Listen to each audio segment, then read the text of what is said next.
Ensuite, j'aimerais parler d'un sujet qui personnellement m'a fait beaucoup kiffer, j'ai beaucoup aimé, la redevabilité du gouvernement face à la population en 2022.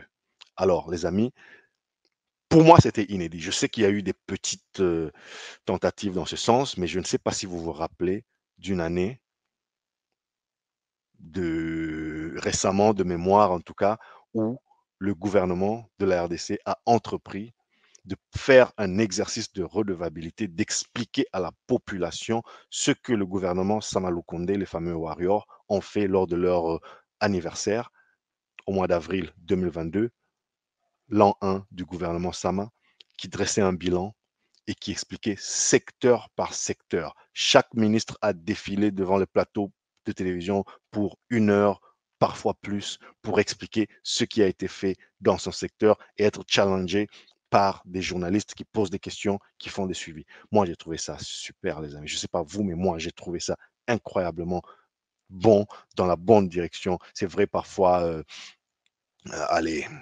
parfois c'était très superficiel, parfois, moi personnellement, j'avais l'impression que peut-être que soit l'intervieweur était beaucoup trop complaisant. Pas tous, hein, pas tous, mais parfois il se faisait que, allez, un ministre, il parle de quelque chose, mais tu te dis, je me serais attendu à ce que, voilà, le journaliste le contre dans tel ou tel autre angle pour lui, pas pour l'humilier, mais pour lui donner l'occasion de clarifier la pensée gouvernementale, de planifier ce qui a été fait. Parfois, j'ai vu que ça manquait, surtout dans les dossiers que moi je maîtrise personnellement et qui me sont chers, comme le numérique, le commerce international, l'industrie. Mais il y a eu de très beaux exercices. Je me souviens, par exemple, je vous ai fait un décryptage ici. J'avais appelé ça à l'époque spécial indépendance parce que moi j'ai décrypté tout ça fin mai.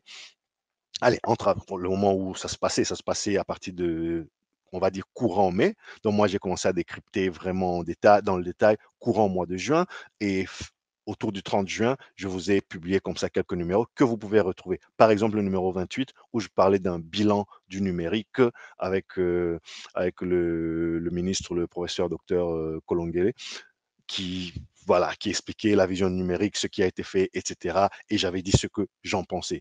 J'avais fait un pareil exercice pour le bilan du commerce extérieur, c'était le numéro 29, avec le ministre Jean-Lucien Boussa, qui avait très bien expliqué ce qui avait été fait. On pouvait être d'accord ou pas, on pouvait discuter après, mais franchement, j'avais trouvé ça très éloquent, l'exposition de ce qui avait été fait. Et puis, s'il y avait à redire, on pouvait en parler. C'est ça un débat citoyen, mais en tout cas, d'avoir cette opportunité-là, moi, j'avais senti que mon pays respirait. Je ne sais pas vous, dites-moi d'ailleurs ce que vous en pensez, mais moi, j'avais été extrêmement euh, satisfait et même favorablement surpris par cet exercice de redevabilité.